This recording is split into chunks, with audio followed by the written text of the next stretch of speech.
Atos capítulo 3, quem encontrou, diga amém. Pedro e João subiam juntos ao templo à hora da oração, a nona. E era trazido um varão que desde o ventre de sua mãe era coxo, o qual todos os dias o colocavam à porta do templo chamada Formosa, para pedir esmola aos que entravam. Ele, vendo a Pedro e a João que iam entrando no templo, pediu que lhe dessem uma esmola. E Pedro com João, fitando os olhos nele, disse: olha para nós. E olhou para eles esperando receber alguma coisa. E disse Pedro: não tenho prata nem ouro, mas o que eu tenho, isso eu te dou. Em nome de Jesus Cristo o Nazareno, levanta-te e anda. E tomando pela mão direita o levantou, e logo os seus pés e os seus tornozelos firmaram. E saltando ele, pôs-se em pé e andou, e entrou com eles no templo, andando e saltando e louvando a Deus. Amém, igreja? Feche a Bíblia, coloque no banco, na cadeira, e por favor pegue na mão da pessoa mais perfumada do seu lado. Isso. Aperte a mão da criatura com carinho até ela falar aleluia. Pentecostal que não faz barulho. Está com defeito de fabricação, não é? Vamos orar mais uma vez? Senhor, o anjo da igreja, o pastor Josué, já me colocou em suas mãos. Portanto, a minha oração não invalida dele, pelo menos ela se soma dele. E antes de pregar, eu lhe faço 2 pedidos. O primeiro é que o Senhor cerque este lugar com a sua glória, e num raio de 5 quilômetros, onde houver um demônio alojado, eu dou a esses demônios segundos para sumirem de Feira de Santana, porque se não sumirem, serão queimados pelo poder da sua glória que aqui será derramada. O segundo pedido é que o Senhor rasgue os céus sobre esta igreja e mande anjos de fogo descerem aqui. Que estes anjos desçam trazendo brasas de fogo nas mãos, comecem a esparramar estas brasas entre nós, e onde houver um crente cheio do Espírito Santo, pega ele nesta noite, Jesus, e mostra o caminho da verdadeira e poderosa adoração. Fala conosco, fica conosco, é o que eu te peço agora e sempre. E toda a igreja diz: os que podem, tomem seu assento, aplaudindo a Jesus, porque Ele é bom, porque Ele é maravilhoso. Querida igreja, noiva do Cordeiro, simpatizantes da nossa fé, amigos que vieram de perto ou de longe, autoridades constituídas por Deus que aqui estão. O texto que eu li nessa noite, e eu fiz questão de avisar antes de ler, que era um texto simples e conhecido. Todavia, nada da Bíblia Sagrada torna-se simples quando o Espírito Santo desce sobre ele. O texto dessa noite tem moldado a minha vida nos últimos 4, 5 meses, porque eu tenho meditado, tenho remoído esse texto, e cada vez que eu leio, e cada vez que eu medito nele, algo modifica-se dentro de mim. E essa experiência eu gostaria que Deus desse a vocês aqui nessa noite. Alguém acredita que Deus ainda fala? Acredito que de uma passagem tão conhecida podemos extrair ensinamentos profundos da parte de Deus? Então dê mais um grito de glória a Deus aí, por favor. Pastor Roberto me acompanha já há 16 anos. Ele morava nos Estados Unidos da América e trabalhava lá com o pastor Ben Hinn. Não sei se vocês já ouviram falar, um pregador de avivamento. Ele veio para o Brasil trabalhar com o pastor Benny Ruim, né? E sou eu, né? No final da pregação, Roberto vai cantar. Roberto, mude a música para mim, filho. Só que se você ficar com esse fone aí, eu não estou escutando nada aqui da sua música. Isso, agora eu escutei. Eu só consigo operar se tiver uma anestesia, né? Isso, agora não precisa se empolgar também, só um pouquinho mais baixinho. Pronto.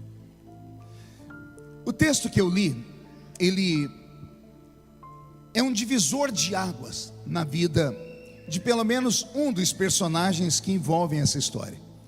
Nós temos no capítulo 3 do livro de Atos dos Apóstolos pelo menos 3 personagens. Nós temos 2 apóstolos e um paralítico. Esses dois apóstolos são amigos a longa data. Não apenas amigos, eles foram sócios em uma embarcação. Foi assim que Jesus os encontrou pescando em alto mar. Eram homens simplórios, eram homens do meio do povo. Imagine que no tempo em que Jesus por aqui passou, cerca de 95% dos judeus não tinham aptidão com leitura nem escrituras. No tempo que Jesus passou por aqui, cerca de 75% dos ganhos de um judeu eram entregues em forma de tributo excessivo aos romanos. Os romanos fizeram a façanha de prender, de escravizar um povo inteiro na sua própria terra, e tirou deles a habilidade de aprender a ler e escrever e a dignidade de ter uma vida, pelo menos dentro da linha da mediana existência do seu tempo. Então imagine vocês que no tempo em que Jesus passou por aqui não havia esperança para o povo, e as pessoas tinham que trabalhar num trabalho pesado, e tudo que ganhavam tinham que entregar a Roma. Como trabalhavam dioturnamente, não tinham condições de estudar, então não sabiam ler nem escrever. É nesse quadro que aparece Yeshua, o nosso grande rei. Só entendendo isso, você vai compreender porque as multidões afluíam até ele. Vocês devem se lembrar de uma das frases mais lindas de Jesus: vinde a mim vós os que estáis cansados e oprimidos, e eu vos aliviarei. Foi com essas palavras que ele deixou Roma em alerta, e foi com essas palavras que Roma acabou, num tempo mais à frente, tirando a vida dele, por conta da esperança que ele fazia brotar nas pessoas. Então, esses dois personagens que são apóstolos aqui do capítulo 3 de Atos dos Apóstolos, eles vão sair da pesca e vão fazer parte da escola apostólica de Jesus de Nazaré.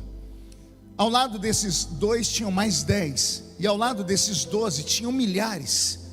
Erramos às vezes quando falamos aos crentes: Jesus tinha 12 discípulos. Jesus não teve 12, ele teve milhares de discípulos. Somente em Lucas capítulo 10 ele mandou uma comitiva de 70 discípulos, dos quais nós não conhecemos e nem sabemos o nome deles. Mas aprove a ele depois filtrar, e de milhares ele chegou a um número exato de 12. E foram esses 12 discípulos a quem ele deu um upgrade, depois de caminharem com ele por 3 anos e meio, transformando eles em apóstolos. Não eram homens perfeitos, eram homens cheios de defeitos. E quando eu olho para a escritura no capítulo 3 de Atos dos Apóstolos, eu vejo Pedro e João, dois amigos, dois sócios, que se tornaram alunos da mesma escola e se formaram na mesma escola. O culto aqui no capítulo 3 não é um culto todo especial, como muitas pessoas pensam. Era um culto rotineiro, mas uma vez por ano esse culto era muito mais frequentado. Logo depois da Páscoa, os judeus comemoravam ali o Pentecoste, e depois do Pentecoste, eles se reuniam nesse templo para um culto de ação de graças, como nós estamos fazendo aqui. É o aniversário da igreja, todos os dias são cultos de ação de graça. Era um culto parecido com esse. Pedro e João estão entrando naquele templo, não a primeira vez, todos os anos eles entravam naquele templo. Todos os anos eles iam para aquele mesmo lugar, ou para agradecer a Deus pelo ano de prosperidade, ou pedir perdão a Deus por um ano de miséria. Todos os anos, pós festa de Pentecoste, eles se reuniam naquele mesmo templo. Interessante é que a Bíblia vai deixando para nós alguns sinais, como por exemplo, ela faz questão de revelar para nós que o milagre aconteceu com um paralítico que se sentava em uma porta específica, a porta chamada Formosa. Por que porta chamada Formosa? Porque aquele templo tinha outras portas, 12 portas, e cada porta tinha um, abre aspas, dono, fecha aspas. Como assim, pastor? Os donos daquelas portas eram judeus que nasceram com algum tipo de anomalia física, com algum tipo de enfermidade ou deformidade, e não podendo habitar no meio do povo, porque o judeu era uma raça extremamente religiosa, e para eles todo tipo de anomalia física estava atrelada a uma espécie de pecado. Vocês devem lembrar quando levaram aquele cego para Jesus. Não era só um cego que não enxergava, era um cego com deformidade no rosto. Os olhos dele deviam ser tortos, havia algum tipo de anomalia, ao ponto dos discípulos perguntarem para Jesus: quem pecou para ele ter nascido assim? Foi ele ou os pais dele? E ainda bem que perguntaram, E Jesus então desmistificou dizendo: nem ele pecou, nem seus pais pecaram. Isso aconteceu na vida dele para que o nome de Deus fosse glorificado. Graças a Deus que com esse versículo a gente começa a entender que maldições já foram quebradas na cruz do Calvário, né? Mas quando eu vejo aqui esse homem, e a Bíblia desenhar para nós ele sentado naquela porta, eu entendo que ele era alguém que tinha uma anomalia física, mas não era alguém da plebe em geral. Ele era de uma família que possivelmente tinha contatos importantes. Como é que o senhor sabe, pastor? Porque algumas dessas pessoas que nasciam com anomalia física tinham essa habilidade, a oportunidade, a liberdade de pedirem esmola publicamente. Nem todos tinham. Para o judeu, quando ele olhava um leproso, um cego, um aleijado, um manco, um coxo, ele já lembrava de maldição. Então essas pessoas não podiam habitar dentro da cidade. Fora dos muros das cidades grandes havia um lugar chamado Vale dos Rejeitados. E era lá que se amontoavam essas pessoas doentes, essas pessoas com anomalias físicas.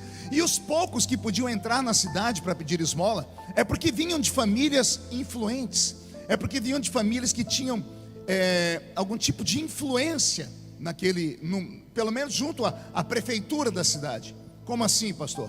As famílias influentes conseguiam para os seus parentes com defeito físico uma espécie de alvará, uma autorização para que essas pessoas então pudessem publicamente pedir esmolas. Fui estudar profundamente isso entre os judeus, pastor Josué, e descobri que os portões da cidade se abriam de manhãzinha, 6 da manhã. E quando os portões se abriam no último horário da última vigília da noite, essas pessoas que tinham uma alvará, uma autorização, elas entravam na cidade, iam para os seus lugares pedir esmola. Alguns ficavam no meio-fio, outros ficavam no templo, outros ficavam nas praças. E no final do dia, antes dos portões da cidade se fecharem às 6 da tarde, eles pegavam o que ganhavam como esmola, iam até a feira e compravam o resto que sobrava.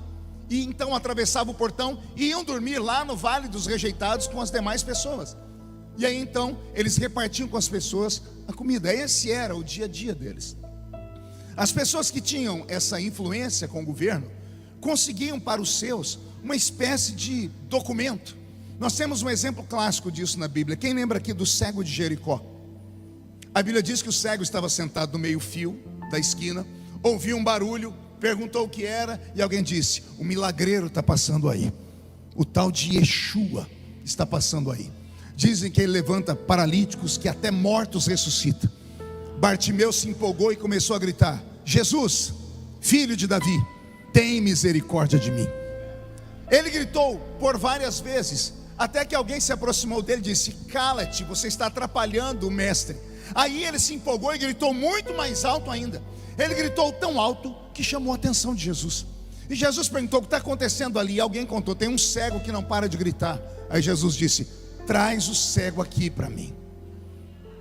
Aí alguém chegou em Bartimeu e disse: para de gritar e vem, porque o mestre te chama. Olha o que acontece. Ele fica em pé, e a Bíblia diz que ele pegou uma capa que estava no ombro dele. Quem lembra da história? E ele fez o que com a capa? Jogou fora a capa. Ou seja, será que estava frio e ele de repente se esquentou e jogou a blusa de frio fora? Aquela capa, será que parou de chover? Não, aquela capa não tinha nada a ver com chuva nem com frio. Era o alvará, era a autorização, era um documento dado pela prefeitura. Com aquilo sobre o seu corpo ele podia esmolar sem ser apedrejado, porque os judeus pensavam que todo tipo de anomalia física era uma maldição, e malditos tinham que ser apedrejados. Aquilo protegia a vida dele. Agora pense num cego que enxergava mais do que os outros. Porque quando Jesus disse: traz ele aqui, ele ficou em pé, ele agarrou a capa e jogou fora. Ele pegou o Bolsa Família e jogou fora. Entenderam aí? Não entenderam? Ele pegou todo o auxílio que a prefeitura dava, que o governo dava, que o presidente dele dava, todo o auxílio. Disse: não preciso mais de auxílio de homens. Quem está me chamando é maior do que o prefeito, é maior do que o governador, é maior do que o rei. Aleluia. Então olhe como a Bíblia é linda. Então esse moço que está sentado aqui na porta do templo chamada Formosa, ele era o dono daquele lugar. Ele ganhou da prefeitura o direito de esmolar exatamente ali naquele lugar. E uma vez por ano o culto enchia de gente. E era nesse culto de ação de graças. E Pedro e João vão entrar por aquela porta. Aí digo eu, não a Bíblia, eu tenho um pensamento. Pergunte qual?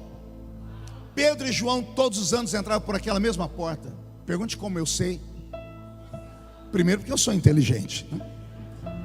E segundo, porque se eu conheço o crente, depois de 1, 2, 3, depois de 10 vezes entrando numa igreja, ele toma posse do lugar onde ele senta, ao ponto de você chegar e tomar o lugar dele. Ele fala: irmão, esse lugar é meu. Já aconteceu com alguém isso aqui? Né? Então Pedro e João entravam por aquela mesma porta, eram acostumados, eram amigos e sócios. Não era a primeira vez, não era a segunda. Sabe Deus quantas vezes nos últimos 20 anos eles entraram por aquela mesma porta, nesse mesmo dia, em um culto de ação de graças maior. O moço que está sentado na porta, na verdade não é um moço. No capítulo 4 e 5 de Atos, a Bíblia fala que ele tinha mais de 40 anos. Se ele tinha mais de 40 anos, depois de fazer o bar mitzvah, mesmo sendo aleijado aos 12, tendo aí a família lutado para conquistar um documento junto à prefeitura, a liberdade para ele que pudesse estar ali, então ele deve ter sentado ali naquela porta com 15 anos. Já faz mais de 25 anos que ele pede esmola naquela mesma porta. Pedro e João não eram pessoas desconhecidas para ele. Todos os anos Pedro e João entravam por aquela mesma porta, e todos os anos o ritual era o mesmo. O rapaz estende a mão e diz: me dá uma esmola. E todos os anos, ou eles dão uma esmola, ou dizem Shalom Adonai, e entram para o templo. Quem entendeu até aqui, diga: eu entendi. Beto, mude a música.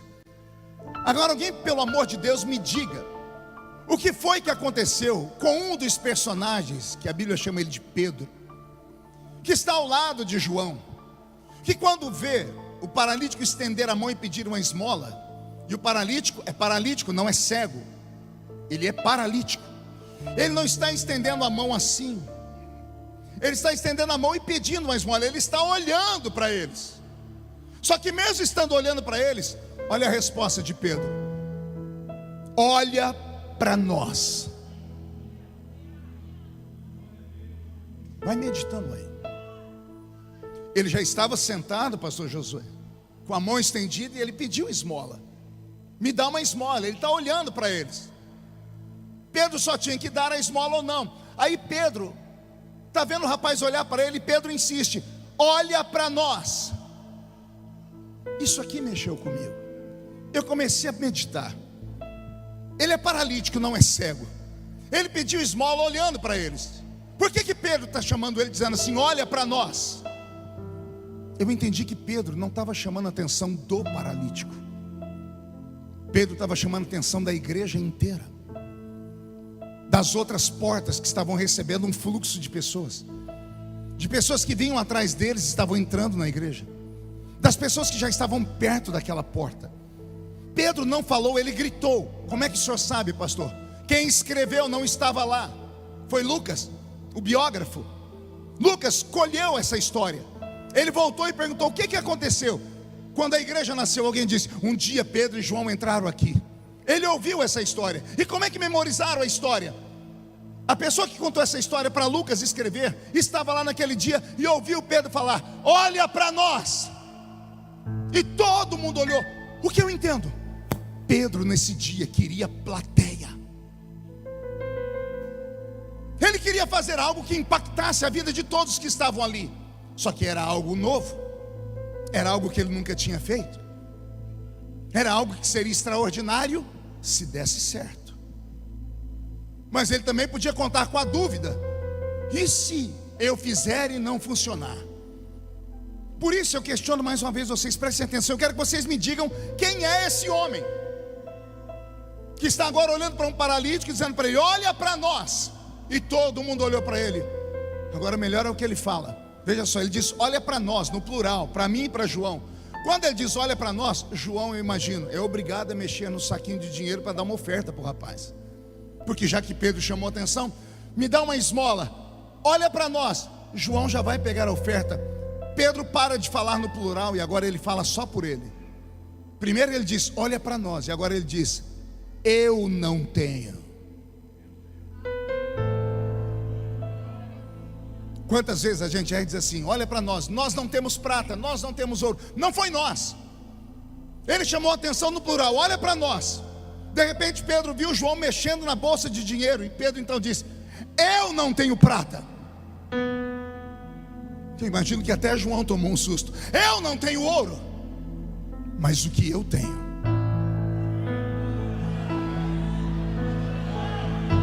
mas o que eu tenho, isso eu te dou. E agora a máxima: a multidão, a igreja lotada, as pessoas estão em pé vendo aquela gritaria, todo mundo parou para ver o que é que ele vai dar. Até João está olhando o que é que ele vai dar para o paralítico. Aí Pedro diz: em nome de Jesus Cristo Nazareno, levanta e anda.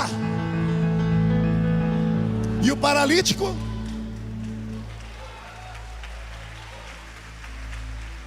não fiz de propósito.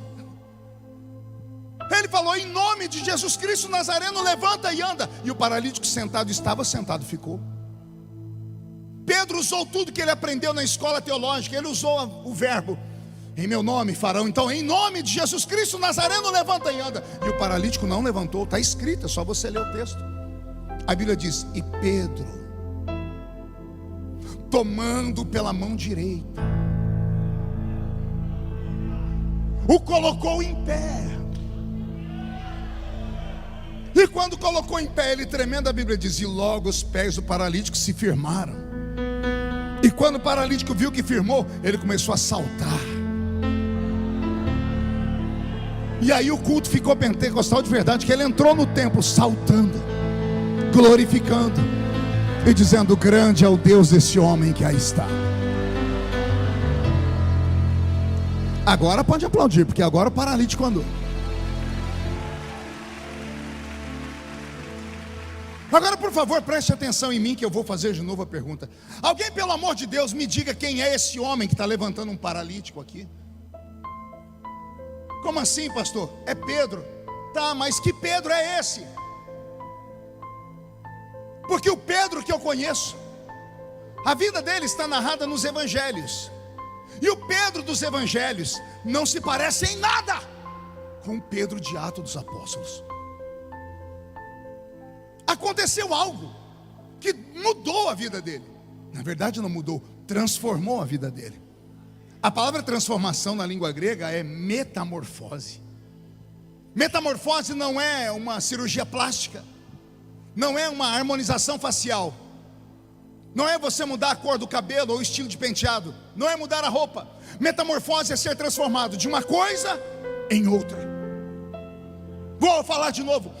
O Senhor Deus fez algo na vida de Pedro que mudou ele. Nos evangelhos ele é um Pedro, em Atos dos Apóstolos é outro Pedro completamente diferente. E aqui está o segredo da mensagem dessa noite. Se descobrirmos o segredo de Pedro, eu não me responsabilizo pelo que vai acontecer na sua vida depois dessa noite.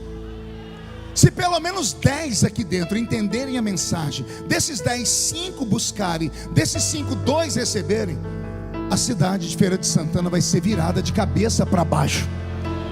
E se alguém acredita nisso, agora não dá um grito, não, dá um berro de glória a Deus, por favor. Para você entender, vem comigo. O Pedro dos evangelhos é o Pedro da Silva Sauro, é o Pedrão, é o Cefas, é o Simão. E é engraçado ver Jesus chamar ele por 3 nomes, né? Uma vez me perguntaram: pastor, por que Jesus chamava Pedro cada hora de um nome, né? Aí eu pensei e me lembrei do meu casamento. Eu sou casado com a irmã Edileuza, e esse ano a gente faz 33 anos de casado, graças a Deus. E o nome dela é Edileuza, mas carinhosamente eu a chamo Di. Aqui no meu celular está Di, um coraçãozinho. É a forma carinhosa, Di, amor. Aí de vez em quando eu estou em casa, eu falo Edileuza. Ela fala: por que você está me chamando assim? Eu falo: porque é o seu nome. Ela diz: não, você só me chama assim quando está bravo. Acontece isso com alguém aqui em casa aí também ou não? Pense que é mais ou menos isso que acontece quando Jesus fala Cefas, Pedro, Simão. Cada uma é uma forma de temperamento. É um momento que Jesus está vivendo com ele, ou de alegria, ou de euforia, ou de tristeza, ou de decepção. Aí vocês estudam, e o pastor Josué depois vai fazer um estudo, porque ele é mestre nisso, e ele vai me passar depois o esboço. Mas vamos lá. Esse Pedro que eu conheço dos evangelhos, pense num Pedro desastrado, pense num Pedro fraco, pense num Pedro que toda hora que aparece uma história dele é uma saia justa para Jesus. Pedro era o tipo de crente que nenhum pastor queria ter na sua congregação. Eu sou pastor de igreja, E quando aparece um Pedro na minha vida, eu falo: Jesus, dá um jeito. Eu faço questão de dar carta de mudança para a pessoa. Vai, eu te autorizo. Eu te dou uma oferta para você ir embora. Aqui não tem isso, porque aqui todo mundo é perfeito. E o pastor Josué tem muito mais paciência do que eu, né? Lá em Brasília também não acontece isso, né, pastor? Só acontece na minha igreja. Mas quando eu vejo o Pedro, pense num Pedro que é capaz de acabar com um culto santo. Você já viu um crente ser capaz de acabar com um culto? Pedro acabou com o culto mais santo da Bíblia. Alguém lembra do culto? O culto do lava-pés. Qual é o nome do culto? Imagine 12 tronos de honra, 12 poltronas especiais, colocadas para 12 homens de carne e osso, cada um deles com um defeito pior do que o seu. Cada um deles senta nesses tronos de honra. Aí quem é que vai servi-los? O Deus encarnado. 3 entenderam, vou melhorar. O verbo que se fez carne, o Criador do universo, aquele que sustenta o universo pela força do seu poder e traz à existência aquilo que não existe apenas pela sua fala. Quem vai agora se ajoelhar na frente dessas 12 criaturas que são limitadas, feias e pecadoras? É aquele que disse assim: eu conheço as estrelas pelo nome e sei o endereço de cada uma delas. Sabe que o seu Deus fez isso, né? Esse que vai agora se ajoelhar na frente deles é aquele que o salmista disse assim: olha, quando ele quer olhar os céus, ele se inclina para baixo. Não entendeu? Eu vou desenhar. Qualquer um quer olhar o céu, olha para cima. O salmista diz: quando ele quer olhar os céus, ele olha para baixo, porque ele é maior do que o céu, as estrelas, as nebulosas, as galáxias, tudo. Esse que vai se ajoelhar na frente deles agora é aquele que pense num Deus que tem fôlego, que a Bíblia diz que ele soprou uma madrugada inteira para que o mar vermelho não se fechasse. Todo mundo pensa que quem abriu o mar vermelho foi o toque da vara de Moisés. Está escrito, foi o sopro de Deus. Deus soprou uma madrugada inteira. É esse Deus agora está metamorfoseado em forma humana. Chamamos isso de teofania. Ele está ali na frente de 12 criaturas. Ele ajeitou as poltronas, ele colocou essas criaturas sentados. E agora ele, o Deus encarnado, se ajoelha e pega o pé, a parte mais suja do corpo humano. E pior, ele pega pé de homem. Ninguém entendeu, né? Quer entender? Se eu desse uma palavra de ordem aqui: todos os varões desta igreja, tirem o sapato agora. Em 5 minutos esse lugar estava vazio. Tem uns que parece que passaram no meio do dedo do pé o rabo do gambá. Tem uns que parece que é queijo, parmesão, fora frieira, joanete, unha encravada, olho de peixe. Mulher ainda é mais aciada, né? Elas usam sandália, então elas se cuidam. Homem não cuida do pé. Lá estava 12 homens, e Jesus pega o pé deles, a parte podre do corpo, e ele começa a lavar os pés. Aleluia. Eu me emociono toda vez que eu falo isso. Veja só, eu estou falando do Criador do universo. O apóstolo disse assim sobre ele: ele mesmo sendo Deus, não tem por usurpação ser igual a Deus, antes aniquila sua forma divina e desce entre nós e se faz carne. É esse Deus que um dia Davi escreveu sobre ele no Salmo 18. Ele sentou nas asas de um querubim e voou sobre as asas do vento. Esse mesmo Deus agora está ali ajoelhado na frente de uma criatura, pegando a parte mais suja do corpo e limpando. João deve ter chorado, Tomé deve ter chorado, André deve ter chorado, Felipe deve ter chorado. Mas quando Jesus vai pegar o pé do Pedro, cadê o pé do Pedro? Pedro escondeu os 2 pés para trás. E Jesus falou: o que você está fazendo? Ele disse: no meu pé o senhor não vai botar a mão, não. Acabou com o culto. Os discípulos chorando, falaram: tem que ser Pedro. Acabou, criou uma dúvida, criou um ranço. Aí Jesus olhou para Pedro e foi duro com ele: se eu não lavar os seus pés, você não tem parte comigo. Pedro teve juízo, desenrolou um pé e desenrolou o outro. vai voltar à normalidade. Jesus pega um pano com água. Quando ele vai lavar os pés do Pedro, Pedro estica as duas mãos. O que você está fazendo, Pedro? Já que o senhor vai lavar, não lava só os pés, não. Lava as minhas mãos, lava os meus braços, lava o meu corpo inteiro. Pedro é no mínimo bipolar. Ele vai de 0 a 100. Ele entristece a gente com vergonha e de repente arranca glória a Deus da boca da gente. Pedro era incrível. Pergunte por quê? Porque ele era um ser humano.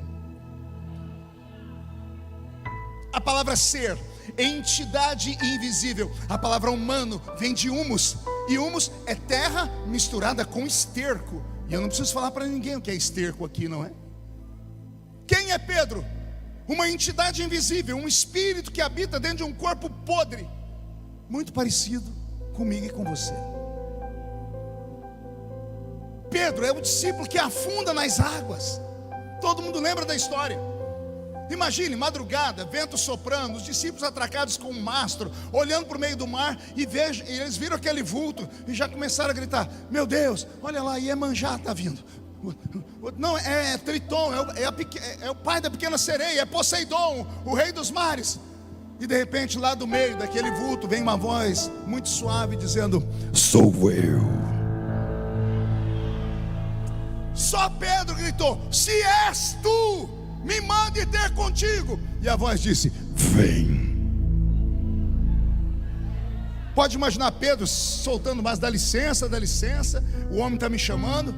Se eu conheço Pedro, ele botou a mão no barco e se jogou nas águas. Ao se jogar nas águas, pense em 11 homens vindo aqui para olhar Pedro afundar. E quando olham, está Pedro parecendo um surfista. Não falei que era ele?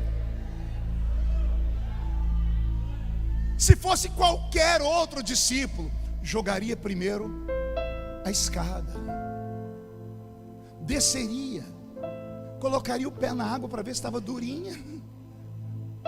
Isso chama-se prudência. Pedro era imprudente. Pedro era apaixonado, era impulsivo, era movido pelo momento, pela emoção do momento. E ele andou, e de repente ele afundou. E quando ele afundou, Jesus foi lá, esticou a mão e falou para ele uma palavra no meio da tempestade, de noite, no escuro. Como é que aqueles 11 escutaram? Alguém lembra o que Jesus disse para ele? Homem de pouca fé. A tal da notícia ruim, todo mundo escuta mesmo. Lá dentro do barco tem 11, que foram eles que contaram a história e escreveram. Jesus entra com Pedro no barco, Pedro está lá se enxugando. Eu imagino os 11 se desculpando: Senhor, perdoa Pedro. Pedro é impulsivo, olha só, passa a vergonha na gente. Quase que morre, quase que acaba o ministério. Imagina amanhã falar que Pedro afogou aqui. E cada um dando uma desculpa. E Pedro pedindo a palavra: Senhor, eles têm razão, Senhor. O que foi, Pedro? Eu afundei. Toda vez que alguém contar essa história, vão falar que eu afundei. Mas se eu conheço Pedro Peralta, o olhinho dele brilhando, ele dizendo assim: eu afundei, mas eu andei, né, mestre? E todo mundo gritando: mas afundou, vai. Mas eu andei. Mas eu andei. Mas eu andei. Eu andei. Todas as vezes, depois dessa história, que o mundo parou para ouvir uma história onde 2 homens quebraram a lei da gravidade. Um veio do céu, que é Jesus de Nazaré. O outro, Pedro da Silva Sauro. Podem falar que ele afundou, mas ele andou. E aqui eu aprendo uma coisa com Pedro. Pergunte o quê? É melhor ir e voltar arrebentado, humilhado e envergonhado, do que nunca ir. Existem 2 formas de você se arrepender na vida: se arrepender de ter tentado, ou a pior forma, passar a vida inteira dizendo: e se eu tivesse ido? Eu só aprendi isso por causa de Pedro. Com Pedro eu aprendo uma coisa. Pergunte o quê? Deus ama gente louca. Deus ama gente atrevida. Deus tem dificuldade em lidar com essa criatura que está aí do seu lado agora, com a perna cruzada, a mão no queixo, olhando para o céu e filosofando. To be or not to be, that's the question. Será que faz sentido o que esse pregador está falando? Deixa eu olhar aqui com o chat GPT. Deus tem dificuldade em lidar com essas criaturas que vêm para um culto pentecostal e ficam olhando o pregador com uma cara feia, parecendo que foram batizados num pote de vinagre. Achou que eu não ia falar? Deus tem dificuldade em lidar com um crente que diz que é pentecostal, mas vem para um culto pentecostal, mas não abre a boca nem para respirar. Fica com essa boca travada, essa boca de aço, essa língua de ferro, esse queixo de concreto o culto inteiro. Deus tem dificuldade em lidar com pessoas que, se tem emoção, não deixam a emoção extravasar. Passa o culto inteiro olhando para a gente com o olho seco, parecendo um olho de sapo que morreu no dia de enchente. Com Pedro eu aprendo que Deus ama gente atrevida. Deus ama gente que tem sonhos. Deus ama gente que sabe que não tem força, mas tem coragem para pelo menos tentar lutar por aquilo que sonha. Pastor Josué, dia desse eu estava num banco lá na minha cidade, numa fila de banco. Bateram aqui no meu ombro com um dedinho assim, eu olhei, uma senhora distinta, me deu boa tarde, disse boa tarde, e virei para frente. Daqui a pouco bateram no outro ombro. Eu olhei, a mesma senhora. Eu falei, pois não, senhora. Ela, você não está me reconhecendo? Aí eu encarei ela de verdade, né? Falei, desculpa, eu não estou me lembrando. Ela, como não? Eu falei, eu estou ficando velho, não me lembro da senhora. Ela veio no meu ouvido e falou assim, sou eu. Falei, eu quem? Falei, a sua primeira namorada.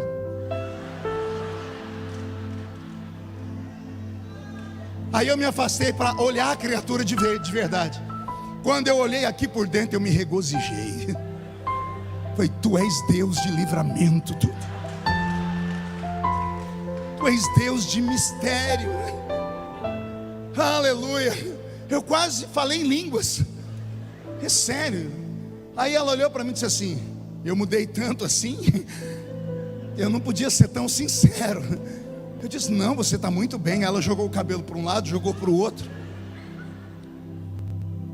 Ela falou, nossa, você está bonito. Eu falei, nossa, você está um pedaço de mau caminho.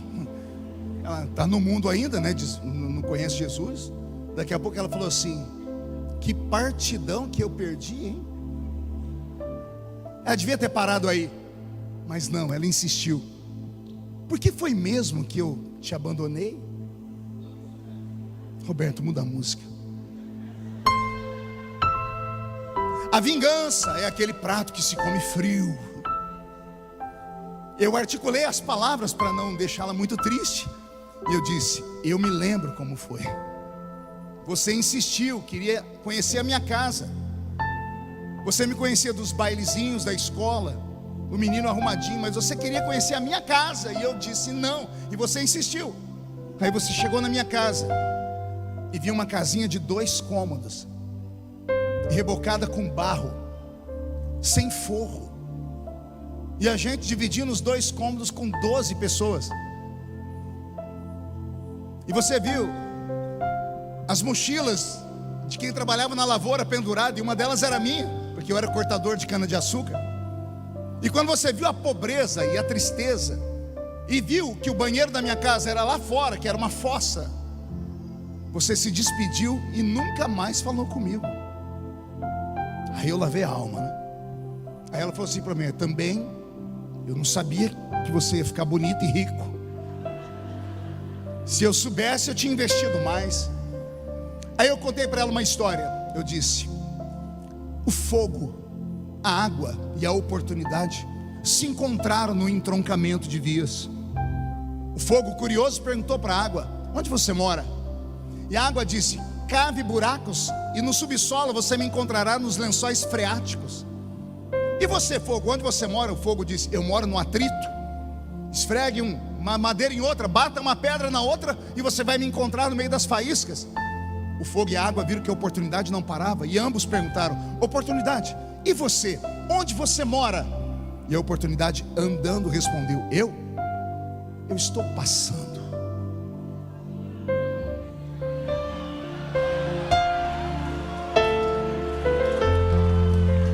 Entendedores entenderão. Não reclame de Deus e nem da vida. Oportunidades passam por nós todos os dias. O problema é a sua falta de coragem. Não confunda fraqueza com covardia. Ao covarde Deus nada pode fazer, mas a pessoa que tem coragem, mesmo não tendo força, a Bíblia diz que Deus pega na mão da pessoa e salta muralhas com ela. Quando chegar no céu, pergunte a Davi qual era a força dele. Ele vai dizer: não tinha força nenhuma para encarar o gigante, mas me sobrava coragem. Deus procura coragem dentro dos Pedros aqui nessa noite. Tem alguém que pode dar mais um grito daquele tamanho?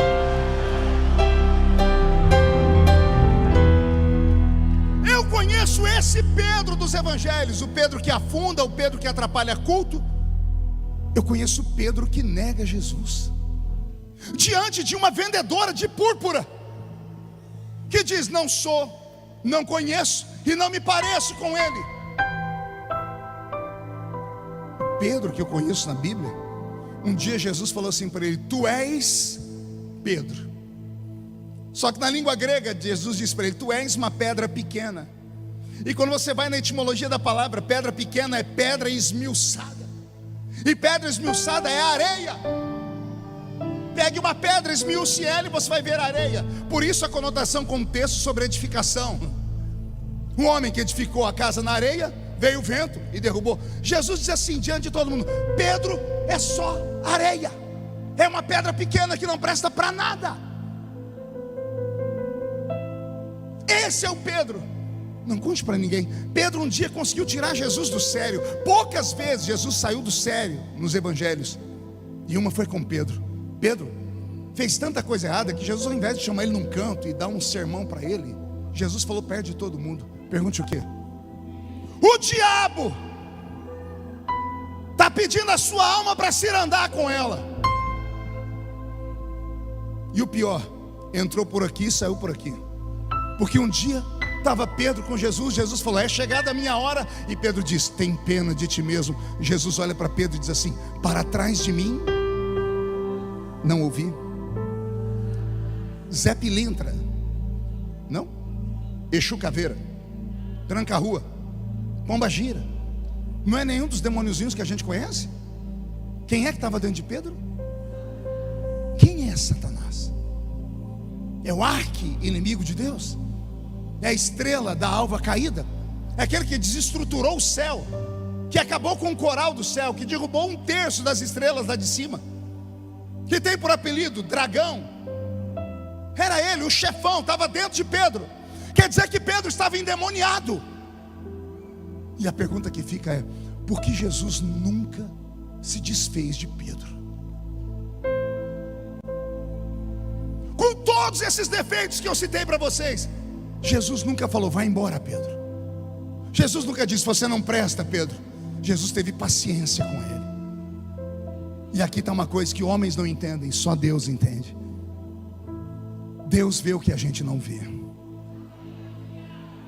Eu, como homem, às vezes a minha vontade é excluir a metade da minha igreja. Um dia eu estava em oração, falei: Senhor, não faz para mim a proposta que o Senhor fez para Moisés. Qual, filho? Aquela: eu vou destruir esse povo e faço de você um outro povo. Não faz essa proposta, porque eu aceito.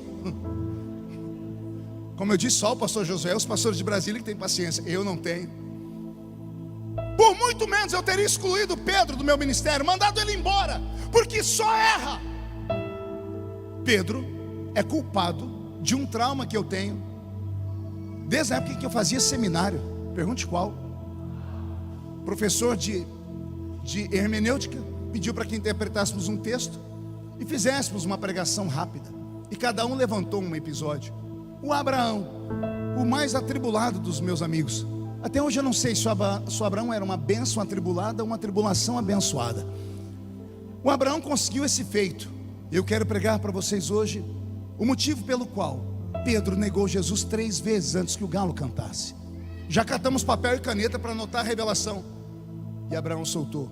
Pedro negou Jesus, porque Jesus curou a sogra dele.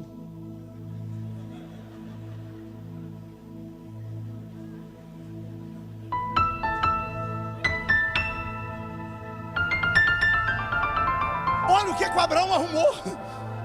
O Abraão achou um texto que Jesus curou a sogra. Depois Pedro negou Jesus. Aí ele fez a artigo. Ele falou: Pedro negou Jesus, que Jesus curou a sogra dele. Então, todos os pensamentos que eu tenho sobre o Pedro ali na Bíblia Sagrada, nos livros dos Evangelhos, é de um homem fracassado, é de um homem fraco, é de um homem que aparentemente não tem futuro, é de um homem desequilibrado emocionalmente falando, é de um bipolar, é de um ser que a gente não gostaria que fosse nem nosso amigo.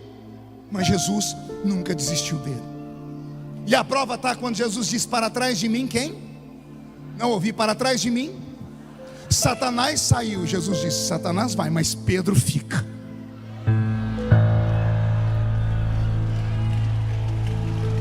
Satanás vai embora, mas o Pedro precisa ficar. E eu vou contar uma coisa para vocês. Vocês têm um pastor que é mestre, ele já deve ter ensinado isso a vocês. Existe um versículo nos evangelhos que só tem em um único evangelho. Evangelho segundo escreveu São Marcos. Tem Bíblia aí? Abra aí. Marcos capítulo de número 16. O versículo é o de número 7. Marcos 16 e 7. É domingo de manhã. As mulheres estão se aproximando da tumba. Elas estão levando especiarias. E quando chegam próximo à tumba, a pedra está movida. Elas olham sobre a pedra, 2 homens de branco sentados ali.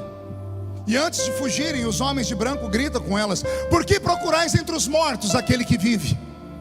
Ele não está aqui, ele já ressuscitou.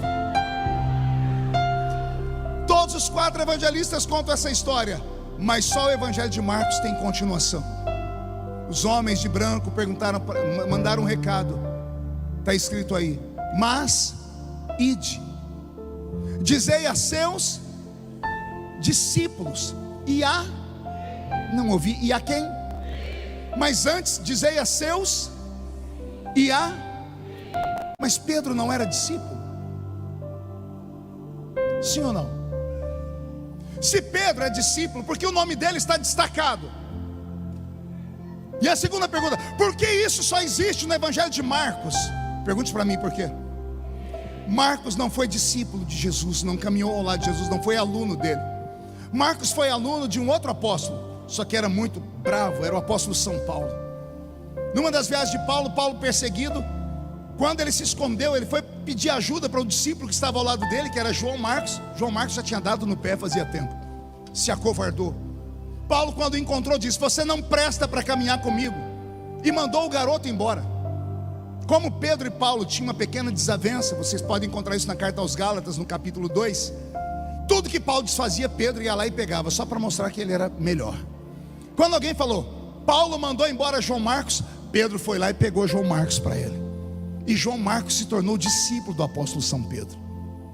Na carta a Timóteo, Paulo está em Roma, falta 30 dias para ele ser decapitado. Ele manda uma carta para Timóteo dizendo: Timóteo, traz para mim a capa que eu deixei em Troas, mas traz também João Marcos, porque hoje eu vejo como ele é importante para o reino de Deus. Esse João Marcos se tornou importante porque se tornou discípulo de Pedro. E o que tem a ver isso com o evangelho? Pedro está atrás das grades em Roma, pronto para morrer. Só que ele não quer morrer e deixar no vácuo a história dele com Cristo. Pedro era analfabeto. Você pode ler isso em capítulo 4 de Atos dos Apóstolos, de 7 a 13. Alguém está vendo Pedro falar e vão dizer: não são pois esses homens iletrados, incultos? Traduz-se iletrado e inculto por analfabeto. As cartas de Pedro foram escritas pelos seus discípulos. O evangelho de Marcos saiu das mãos de Marcos, mas não do coração de Marcos. Pedro chamou João Marcos e disse: antes de morrer eu quero deixar aqui um documento das memórias que eu tenho do meu grande amigo Yeshua. Pode ver que é o evangelho mais simples da Bíblia. Não tem genealogia, não tem coisas profundas. Tanto é que é chamado de evangelho do servo. Por quê? Porque quem está ditando é um pescador que não sabe ler nem escrever. Aí o pescador fala tudo e no final diz: escreve aí, Marcos. O que, Pedro? Quando Jesus ressuscitou, eu estava em depressão profunda, porque eu, como Judas, o neguei. Judas vendeu ele por 30 moedas de prata, eu vendi ele por muito menos. Eu me embrenhei no meio das matas, eu me escondi. Naquela manhã eu estava trancado dentro daquela casa. As mulheres entraram esbaforidas dizendo: chegamos na tumba, a pedra está arrolada. E dois anjos disseram: ele não está aqui, ele já ressuscitou. Quem estava na casa saltou de alegria, menos eu, Pedro. Marcos perguntando: por que você não ficou alegre? Porque eu neguei ele 3 vezes. Ele tinha motivos para me mandar embora e dizer: não presta para ser meu discípulo.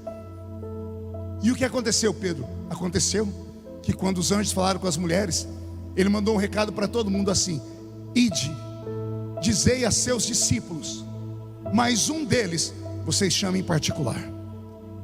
O nome dele é Pedro.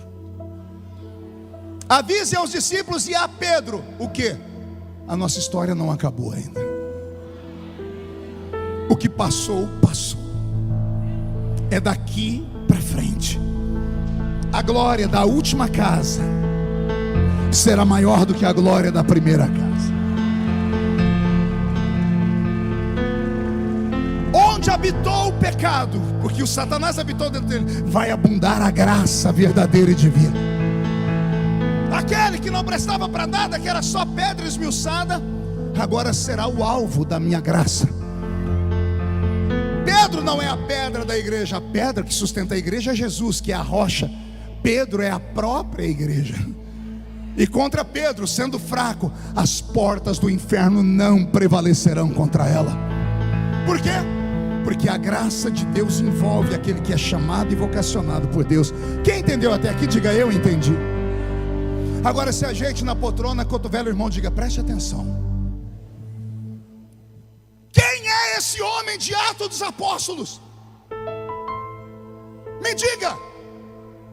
Porque a referência que eu tenho de Pedro está nos evangelhos: fracassado, bipolar, estranho, inútil, endemoniado, covarde. Agora estamos em Atos dos Apóstolos.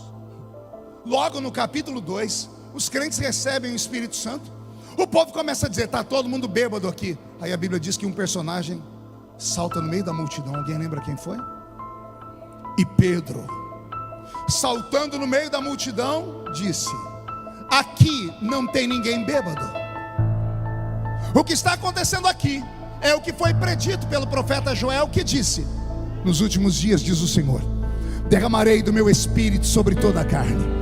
Vossos filhos e vossas filhas profetizarão, vossos jovens terão visões, vossos velhos sonharão sonhos. Naqueles dias derramarei do meu espírito sobre os meus servos e as servas, sobre quem está perto e sobre quem está longe. Quem foi que falou isso? Pedro. Então alguém, por favor, me ajude. Mas no capítulo 4, 2 capítulos depois, a Bíblia vai dizer que ele é um homem iletrado, é um homem sem cultura. E ele não é da tribo dos levitas, que ainda tinha quem sabia ler e escrever e passava os ensinamentos via tradição oral e ia contando. Pedro era um pescador. Me diga como foi que esse Pedro abriu a boca e recitou um texto escrito 835 anos antes de Jesus Cristo pisar no mundo, através da boca do profeta Joel. Só eruditos sabiam disso. Quem é esse Pedro? Um Pedro que conhece as escrituras de repente? Se você pegar do capítulo 2 ao capítulo 5, tem 20 citações do Velho Testamento, todas saídas da boca de Pedro. Por isso que quem olhou disse: esse homem é um analfabeto. Como é que ele está falando com tanta cultura, com tanta eloquência? Isso não te apavora? Eu vou te fazer apavorar agora. Depois que ele levantou o paralítico, as pessoas queriam encontrar com Pedro. Ele passou um dia na rua e colocaram todos os doentes, e não pediram oração para ele. As pessoas queriam que só a sombra dele.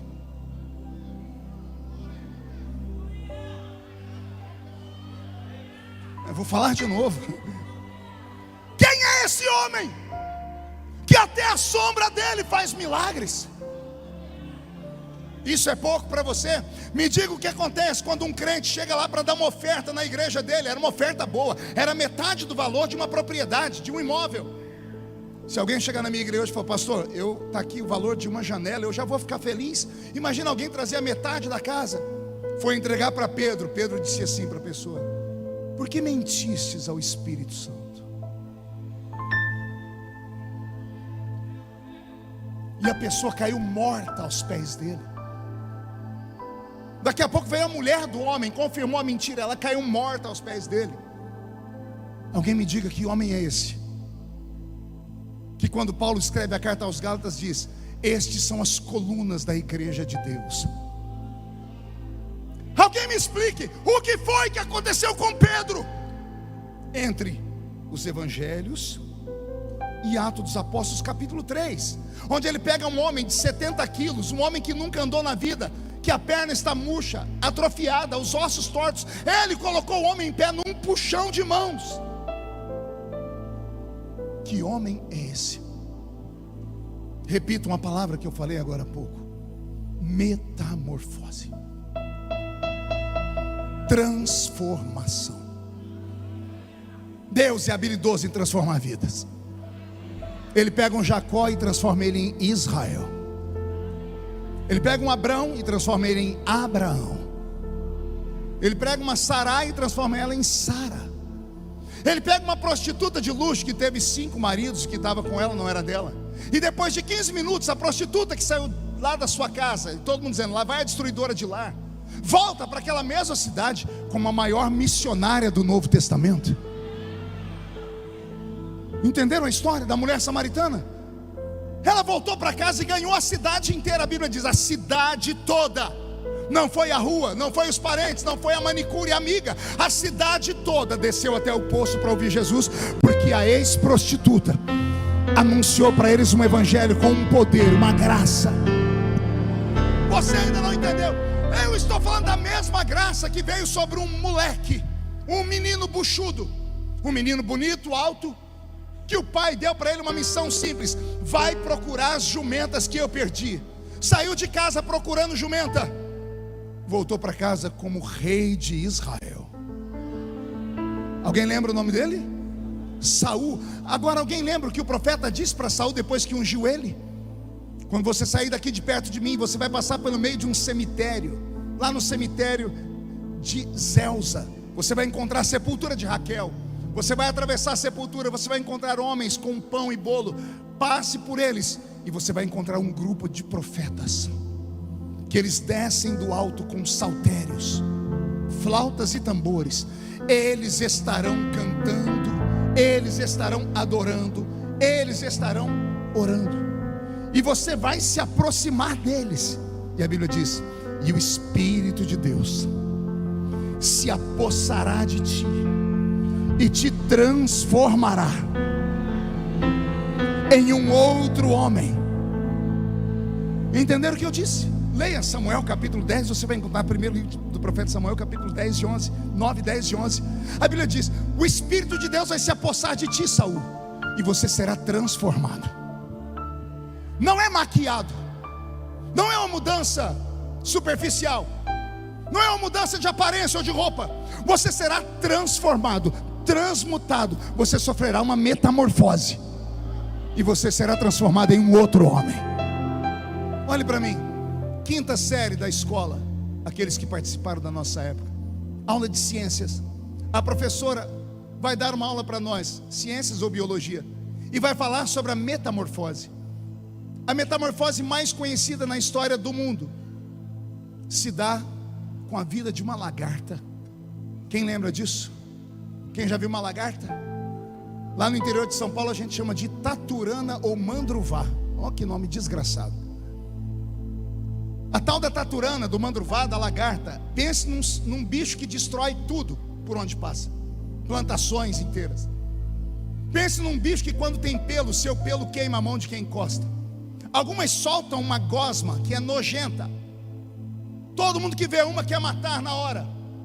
Aí, quando uma lagarta consegue sobreviver aos pássaros, às galinhas e aos seres humanos, chega uma parte da vida dela que ela é levada por instinto a um lugar mais elevado, nunca em lugar baixo. A lagarta encontra um lugar elevado e lá ela se pendura e ela cria um casulo ao redor dela. Dias depois, o casulo se rompe. E o que sai lá de dentro? Não ouvi? Mas estava lá dentro o quê? E sai de lá de dentro o quê? Uma borboleta. Uma borboleta que não vai mais andar em lugares baixos, só vai voar por lugares altos. Uma borboleta que as pessoas vão querer pegar para fazer coleção, porque suas asas são belas, coloridas e bonitas. Mas antes essa borboleta era só uma lagarta feia que destruía tudo, que as pessoas queriam esmagar, queriam pisar. Antes era um bicho que estava aqui embaixo, e agora é um bicho que para você olhar para ele tem que olhar para cima, porque está voando lá em cima. Essa é a proposta de Deus para nós essa noite. O Pedro dos evangelhos é uma lagarta. O Pedro de Atos dos Apóstolos se tornou uma borboleta. O Pedro dos evangelhos era humilhado, jogado às traças, as pessoas pisavam, podiam cuspir nele. O Pedro de Atos dos Apóstolos tinha autoridade sobre demônios, sobre enfermidade, sobre doenças, sobre situações, sobre almas. O Senhor Deus de Israel está aqui neste exato momento, gritando no ouvido de alguém assim: você não precisa sair daqui do jeito que você entrou. Você não pode voltar para sua casa do jeito que aqui você chegou. E não me importa o que falaram de você, nem o que você pensa de você. O que importa é o que Deus pensa sobre você. Eu acredito nessa transformação, nesta glória, nesta graça, que pode nesta noite envolver a sua vida, a sua família, os seus filhos, o seu ministério, e você dormir de um jeito esta noite e amanhã acordar de outra forma. Acionei o modo profético, vou falar. Amanhã de manhã, alguns crentes que estão aqui, ao acordarem, vão se sentir estranhos, ao ponto de perguntarem a si mesmo, olhando para o espelho: tem alguma coisa esquisita acontecendo. Quando você sair andando pelas ruas, ou ir para o seu trabalho, ou para a faculdade, não me importa para onde, alguém vai te olhar e vai dizer assim: você está diferente. Se alguém perguntar se você viu um passarinho verde, você vai dizer: não, foi uma pombinha de fogo que voou sobre a nossa igreja ontem à noite. E o que foi que aconteceu com você? Aí você vai dizer: Deus fez uma metamorfose em mim. Eu vou responder a pergunta que eu fiz desde o primeiro início dessa pregação: o que foi que aconteceu com Pedro? Como foi que ele mudou dos evangelhos para o livro de Atos dos Apóstolos, de um rejeitado ao príncipe da igreja? Houve um antes e um depois. Pergunte para mim: como, pastor? Ali em Atos 2. Alguém se lembra? Respira fundo. Foi assim. Estavam todos reunidos no mesmo lugar, quando de repente veio do céu um som, como de um vento forte e impetuoso, que encheu a casa onde estavam assentados. E foram vistos por eles línguas repartidas como que de fogo, as quais pousaram sobre cada um deles. E todos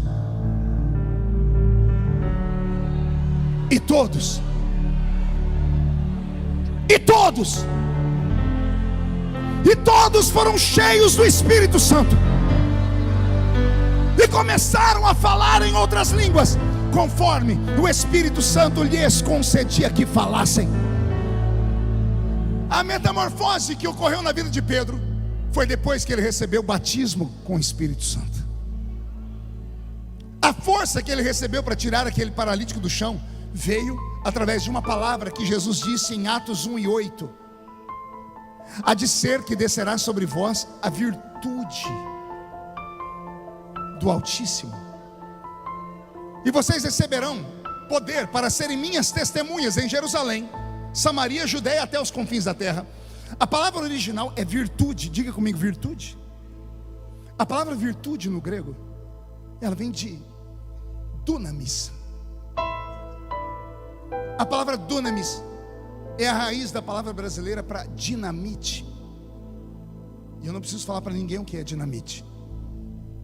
Todavia, a palavra dunamis também é a origem da palavra dínamo. Diga comigo, dínamo. Sabe o que é um dínamo? Vá numa autoelétrica aqui e pergunte a alguém que trabalha com eletricidade o que é um dínamo. O dínamo é um transformador. Ele transforma energia mecânica em energia elétrica. Explica, pastor. Você na sua bicicleta, forçando para andar, energia mecânica.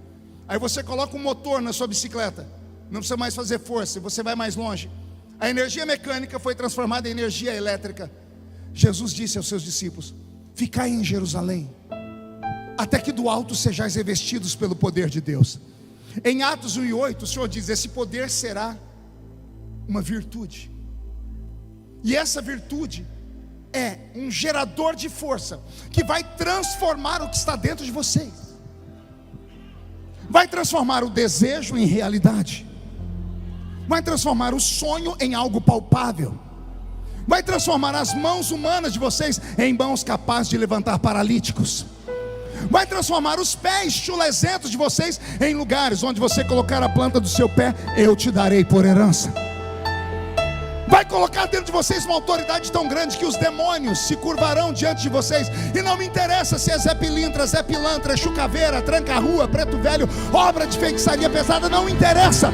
A virtude que estará dentro de vocês mandará o demônio para o limbo do inferno.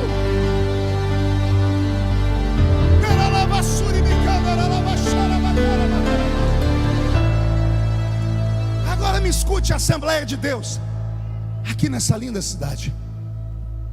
O segredo da nossa fé não está embasada nos nossos poderosos pregadores com a sua eloquência humana adquirida através de um talento natural ou dos muitos anos em uma faculdade de teologia. Não confunda o crescimento da Assembleia de Deus brasileira com sabedoria humana. Se Daniel Berg e Gunnar Wingre, que foram os nossos fundadores, chegassem aqui e alguém falasse: por que vocês cresceram? Eu tenho certeza que eles recitariam Paulo escrevendo a carta aos Coríntios, dizendo: quando eu fui ter convosco, nada do que eu vos falei foi em sublimidade de palavras de sabedoria humana, mas quando eu fui ter convosco, eu levei para vocês a unção. Eu levei para vocês a dimensão do Espírito Santo, a revelação do poder, a glória e a graça. Eu não estou pregando para qualquer igreja nesta noite. Eu estou pregando para a igreja mais poderosa de Feira de Santana. Eu estou pregando para a igreja que, se compreender o que eu estou falando e acreditar e dar espaço para que a cultura que você já tem, a riqueza que você já tem, sejam misturadas com a unção e a glória que vem do céu, não vai sobrar demônio aqui nessa cidade nem para fazer mandinga. Eu vou falar mais. Se esta unção que eu estou falando entrar em você hoje e o Senhor te transformar, quando você chegar na rua da sua casa essa noite, pode chegar gritando lá: cheguei aqui. Se a vizinha, aquela linguaruda, colocar a cabeça para fora do muro e falar: o que você está falando? Diga para ela: não é com você, volte para sua casa. Eu estou falando com o mundo espiritual. E você vai dizer aos demônios: ninguém mais manda na minha casa, ninguém mais manda nos meus filhos, ninguém mais toca no meu casamento, ninguém mais toca no meu ministério, ninguém mais toca nos meus bens, ninguém mais toca na minha cultura, ninguém mais toca na minha fé. E se tem alguém que acredita nisso agora, não grita não, dá um berro de glória a Deus aqui.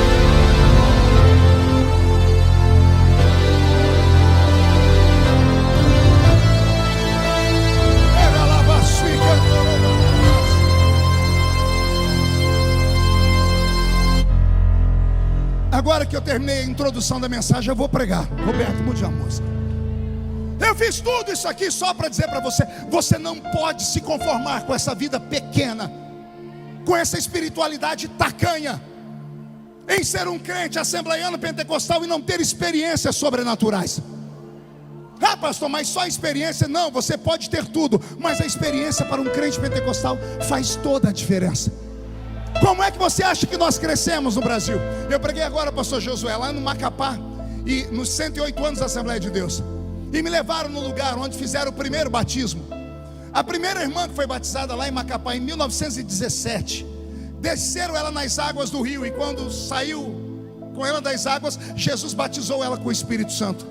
E ela começou a falar em línguas, foi uma alegria. Todavia, haviam curiosos ali perto da beira do rio. E um curioso era um judeu, de família judia, imigrante brasileiro. Ele ergueu do meio da multidão, foi até perto e começou a falar: como é que essa mulher aí está falando na minha língua, em hebraico? Está escrito nos livros da igreja, tem o nome da irmã. Como é que ela está falando? E o pastor falou: o que ela está falando? Ela está dizendo que o Deus dela é dono do céu e é dono da terra. Ali não foi só glossolalia, foi xenolalia. Glossolalia é você ter a habilidade de falar em línguas ininteligíveis. Xenolalia é falar língua que você nunca entendeu e alguém ali perto interpretar essas línguas. Foi o que aconteceu em Atos dos Apóstolos, capítulo 2. A pergunta que eu faço a vocês, assembleanos, é: até quando teremos vergonha de sermos pentecostais? Até quando teremos vergonha das nossas coreografias pentecostais? Até quando acharemos ruim quando alguém no nosso meio dá um pulo e mexe para cá e mexe para lá? Até quando ficaremos constrangidos quando alguém do nosso lado fica parecendo que recebeu a unção do Bruce Lee? Até quando? Não, pastor, isso aí é só para gente ignorante. Isso aí é só para gente que só tem 2 dentes na boca, o zagueiro e o atacante. Ah, seu preconceituoso de uma figa, me escute. A plenitude do Pentecoste bíblico não foi dado para os irmãos que eram analfabetos. Sabia disso ou não? Para Pedro e João e os demais foi dado o princípio do Pentecoste, mas a plenitude foi revelada para um erudito, para um homem que era advogado, poliglota e tinha 2 cidadanias: Saul de Tarsite, Saulo de Tarso, Paulo. Paulo chegou em Atenas, na capital intelectual do mundo antigo, lá entre os gregos, que deram à nossa civilização, principalmente nós do Ocidente, um dos pilares. Vocês sabem disso. O que sustenta o Ocidente são 3 pilares: o direito romano, a filosofia dos gregos e o moral judaico-cristão. Os gregos daquela época deram ao mundo, como nós conhecemos hoje, muitas coisas, entre elas a medicina, que vem de Hipócrates, os esportes. A palavra Olimpíada vem de Olimpo, que era o monte onde estavam os deuses gregos. Uma civilização adiantada e avançada. Paulo vai pregar para eles. Ele não chega lá falando besteirinhas, ele chega lá recitando os versos dos epicureus. Ele disserta com eles sobre os estoicos. E quando ele chama a atenção dos gregos, aí sim ele leva o evangelho de Cristo. Paulo era um homem intelectual, sim ou não? Não conte para ninguém. Paulo deu uma revelação que só acredita quem é do mistério. Tem alguém do mistério aqui? Vou apelar: só acredita aqueles que são do reteté. Paulo disse que quando nós nos ajuntamos num culto como esse, nada acontece. Mas quando nos ajuntamos, e uns têm salmos, louvores, e outros têm testemunho, palavra. Paulo diz: vocês saem da terra e entram nas regiões celestiais. E o que tem nas regiões celestiais? Se segura para não cair. Um armário. Um armário com 9 prateleiras. Em cada uma das prateleiras, um dom extrasensorial que a mente humana não compreende. Paulo diz: o Espírito que opera entre vocês é o mesmo, e para cada um Ele dá. E ele começa: a palavra da sabedoria, a palavra do conhecimento, variedade de línguas, interpretação de línguas, dons de curar os enfermos. Não é dom no singular, é dons no plural. Não se cura crente só botando a mão, não. Se cura crente levando água, lenço, tudo, a oração. Existem dons para curar os enfermos, é o único dom que está no plural. Ele fala sobre dom de operação de maravilhas, discernimento de espírito. Paulo dá uma aula sobre o que nós chamamos de paracletologia. Do capítulo 11, 12, 13 e 14 do livro de Coríntios, Paulo faz uma sistemática sobre o que é o batismo com o Espírito Santo, que muitos crentes buscam até receber. Depois que recebem, não sabem o que fazer com ele. Até receber, grita, chora, empora, fica o culto inteiro dizendo glória, glória, glória. Aí recebe, aí vem para o culto e fica me olhando com essa cara aí. braço cruzado, abrindo a boca de sono, olhando para o relógio. Esses ainda são os bonzinhos, piores são os que estão mastigando chiclete. E não conte para ninguém, não vou olhar, senão eu entrego. Casais trocando carícias enquanto eu prego, beijinho no rosto, mãozinha no cabelo. A criatura acha que está onde? Num teatro, onde você tem direito de aplaudir ou vaiar, onde você se levanta e sai a hora que quer. Isso aqui não é um teatro, não é um cinema onde você escolhe o filme que quer assistir. Com todo respeito, aqui não é a casa da mãe Joana. Aqui ainda é Betel, ainda é a porta do céu. E aí a pergunta que fica é: por que os nossos velhos pais viviam cultos como esse, mas numa dimensão fora do normal? Será que só eu participei de culto onde os crentes eram batizados com o Espírito Santo cantando o hino 15 da harpa? Tem alguém que participou desses cultos? Será que só eu ouvia testemunhos de cura, de libertação e de milagres? E por que nós não ouvimos mais nada disso? Era tudo mentira? Eram os nossos pais esquizofrênicos? Será que era catalepsia espiritual, como alguns psicólogos hoje estão dizendo, que é uma reação psicossomática no cérebro dos crentes, quando eles atingem um nível, sei lá o que desculpa que dão? Será que é isso? Não. Os nossos pais entravam num lugar como esse e sabiam o que queriam. Eles não vinham aqui atrás de uma mensagenzinha: eu preciso ouvir alguma coisa que meu coração está machucado. Eu preciso ouvir uma palavra que me coloque para cima, um up. Isso aí tem nome, autoajuda. Não precisa vir numa Assembleia de Deus para ver autoajuda. Fica em casa, liga lá na Pablo Marçal, assiste lá Tiago Brunet. Meus amigos são bons com isso. Eles conseguem fazer o verme do carrapato achar que é o príncipe de Gales. Eles entram na mente da pessoa usando a neurolinguística e faz a pessoa sair daí: eu sou o todo-poderoso. Quero ver uma mensagenzinha mais light? Liga na internet, aquele pregadorzinho novo com a perninha cruzadinha assim, óculos no rosto, e dizendo: lindo, fofinha, quer autoajuda? Vai pra lá. Aqui não. Aqui não é autoajuda, aqui é ajuda do alto. E como é que a ajuda do alto desce sobre nós? Com certeza não é você olhando para mim como se estivesse olhando para qualquer um. Isso aqui é uma guerra. Eu estou ouvindo barulho de espadas aqui em cima, já tem horas. Demônios e anjos estão degladiando sobre os céus de Feira de Santana. E eu não me apavoro, porque eu já sei de quem é a vitória. Tem alguém que sabe de quem é a vitória? Então reage, pelo amor de Deus.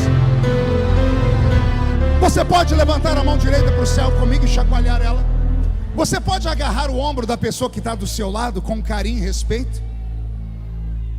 Tem gente que nem para fazer isso presta. Raça ruim. Me obedece, agarra alguém aí, pelo amor de Deus. Estica aí, agarra ela. Isso, agarrou alguém. Chacoalha a pessoa até ela ficar irritada.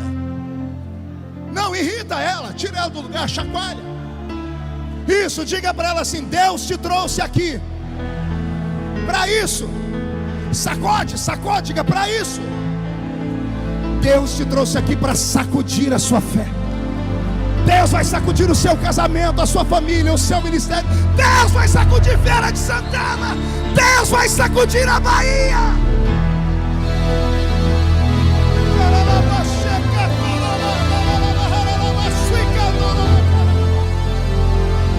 Tem alguém batizado com o Espírito Santo aqui? Senhor, onde houver um crente batizado com o Espírito Santo de verdade, ativa ele agora, meu Pai. Ativa ela agora. Que eles comecem a falar essas línguas agora. Senhor, me dá um coral de línguas em Feira de Santana. Agora.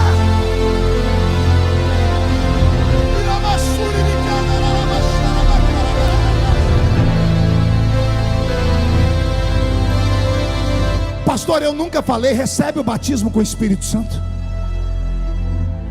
De que jeito, pastor? Pede, criatura. grita, implora, se joga no chão, planta bananeira, faz alguma coisa, mas não admita sair daqui da mesma forma que você entrou.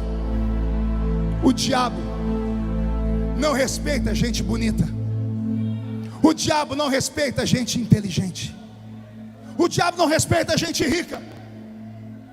Não é o seu diploma que o afasta. O que deixa o diabo apavorado é quando ele encontra um canela de fogo num culto como esse aqui. Ah, pastor, mas eu tenho vergonha. O que a pessoa que está do meu lado vai pensar? Pense no que eu vou te falar agora. Quando você estiver no vale da sombra e da morte, quando estiver nas maiores lutas espirituais da sua vida, essa criatura que está do seu lado não estará lá para te defender. Então, as favas com quem está do seu lado. Eu quero é Deus e ponto final. Se tem dons, eu quero os dons. Se tem poder, eu quero poder. Se Ele transformou um pescador num gigante, eu quero ser transformado também. Eu quero esta unção, eu quero esta graça.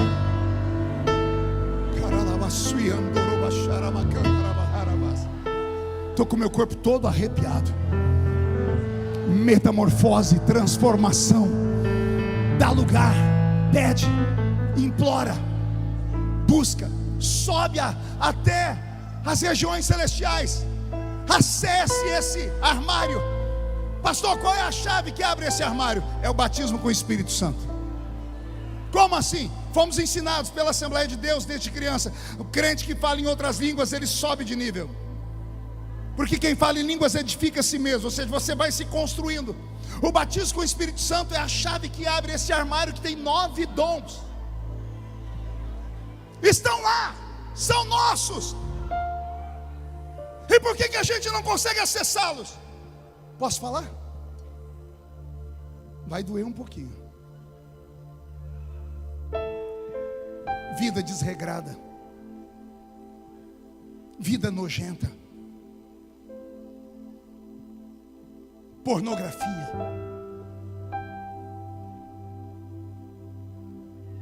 excesso de prazeres, como vícios,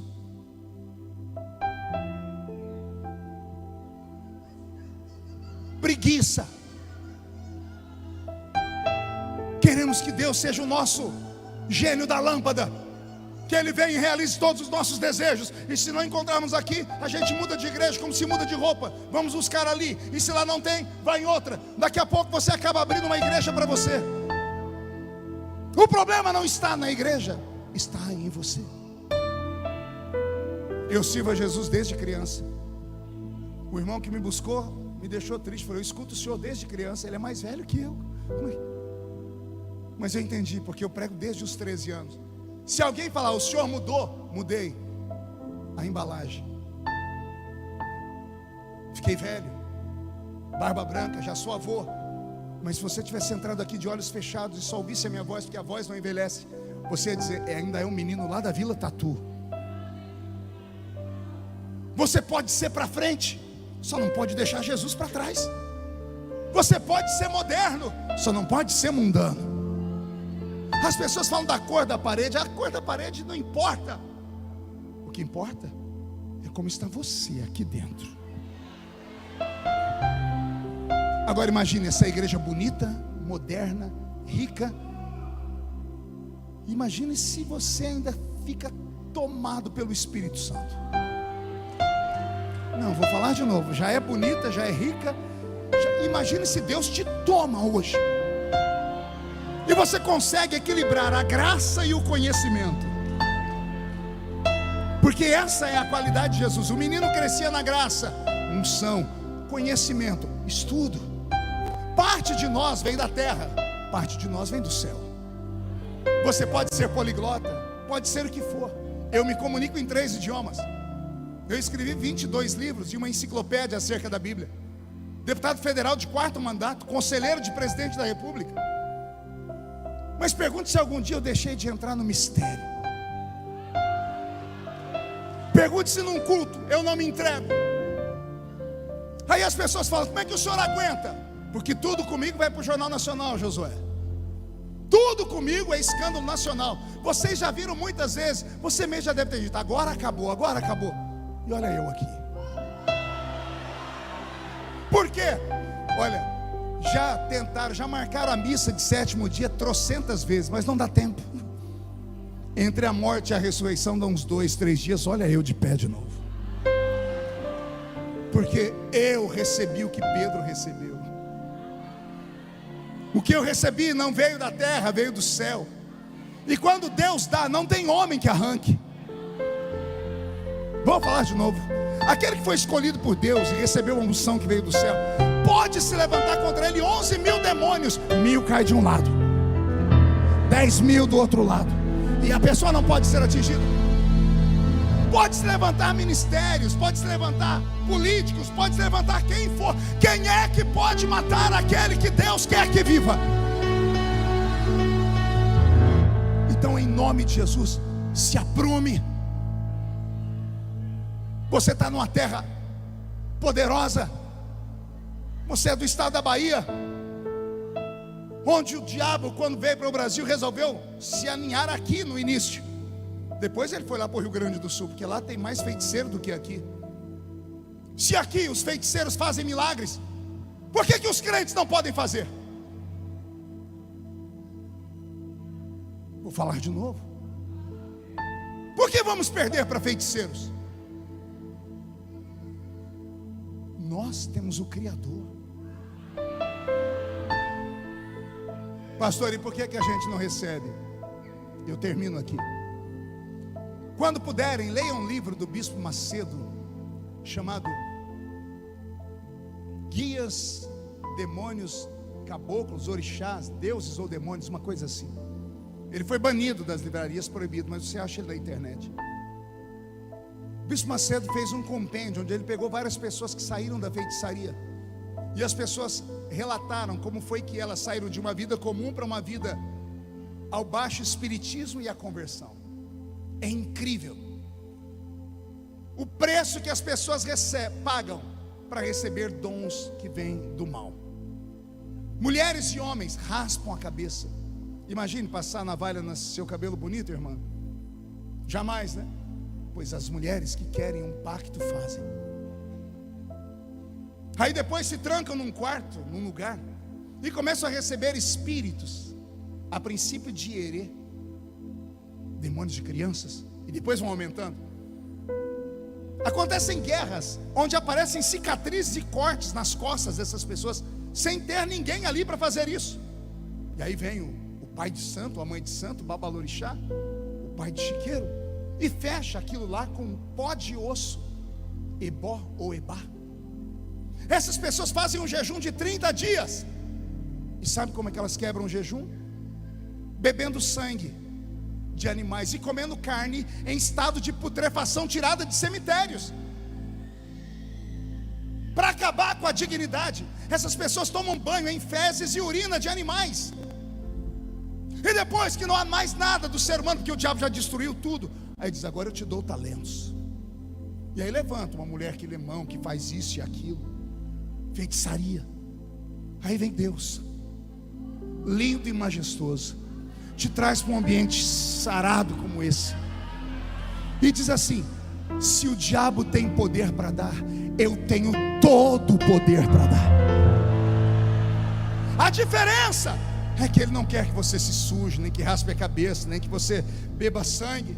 Ele só quer que você acredite. Ele só quer que você busque. Ele só quer que você de vez em quando faça um jejum. Você de vez em quando se tranque num quarto, só você, ele, um louvor e a Bíblia. Porque foi assim que a minha geração alcançou o que nós alcançamos. Nossos pais nos ensinavam a buscar a Deus. Eu não tenho memórias na minha cabeça eu indo para um shopping center jogar bola, assistir filme. Não que isso seja errado, mas na minha infância e adolescência eu não tenho lembranças assim. Toda lembrança minha ou é com a Bíblia, ou é com um microfone como esse, ou é um microfone ligado a uma caixa de som, ligado a uma bateria de carro, porque não tinha energia. Ou sou eu com um megafone na mão pregando na rua, ou pregando na garganta no meio das praças e das rodoviárias.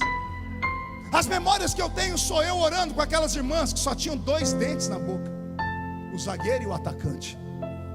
Não tinha um joelho, era uma casca grossa aqui. não sabiam ler, mas quando dobravam o joelho, o ambiente mudava, o céu descia, a gente subia. Esta é a identidade pentecostal assembleiana. A mudança de Pedro passou pelo poder do Espírito Santo.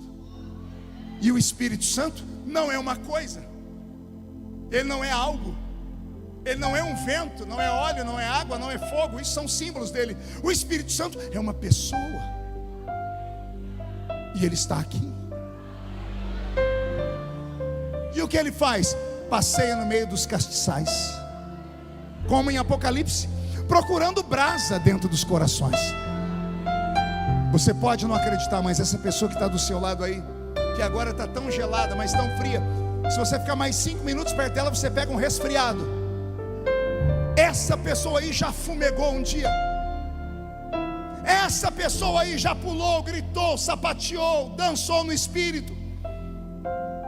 E o que aconteceu, pastor? Me diga você.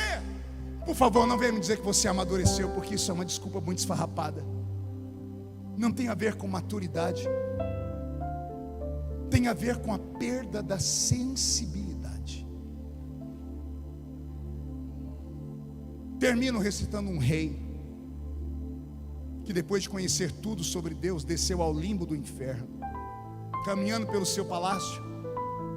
Humanamente falando, ele tinha tudo, mas o velho homem espiritual, de quando ele era um adolescente, ressuscitou.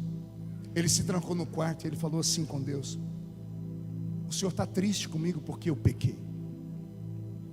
O Senhor quer tirar alguma coisa de mim? Tira o reino,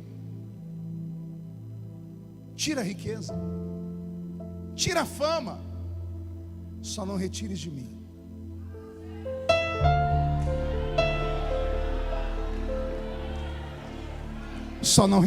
mim a sua presença. A presença dele está aqui. Fique de pé comigo. Eu vou fazer um convite, um só. Não sei se alguém vai vir, mas eu já passei dos 50. Não me preocupo mais se as pessoas acreditam ou não no que eu falo. Feche seus olhos só para não constranger caso alguém venha. Eu queria orar aqui na frente desse altar, do velho altar, só com homens e mulheres que tenham a coragem de falar para si mesmos: eu já fui melhor. Eu já fui mais crente. Eu já falei em línguas. Eu já interpretei línguas. Eu já tive sonhos. Eu já cantei. Eu já preguei. Eu já dei aulas na escolinha dominical. Eu toquei instrumentos. Eu ia nas consagrações de manhã, de tarde, de noite. E eu perdi aquela essência. Vem. Chega bem perto do altar. Por que pregador chama no altar, pastor? A gente aprendeu lá no Velho Testamento. E quem pega nas pontas do altar recebe misericórdia, segunda chance. Isso, pentecostal, vem.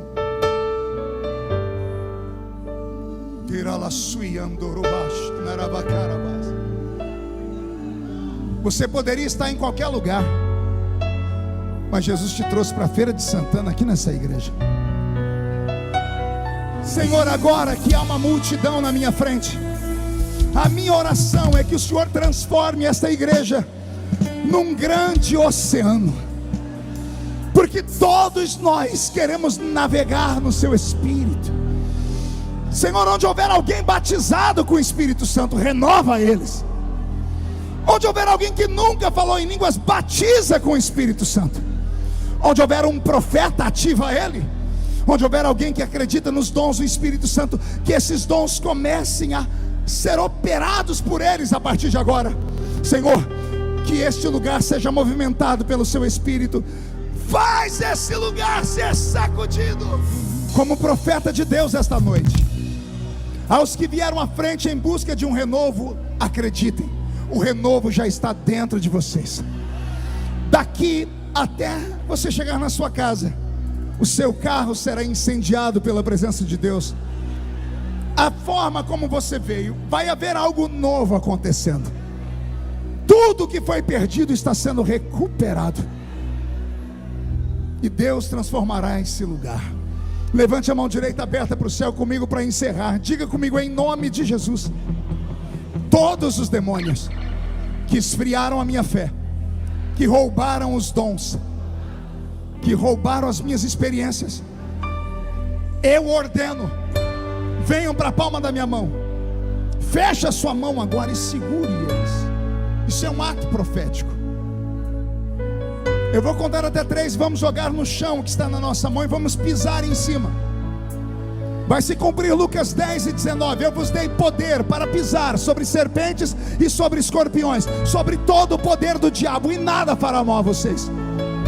Quando aliançarmos, jogando no chão e pisando em cima, o céu vai ficar mais perto de nós.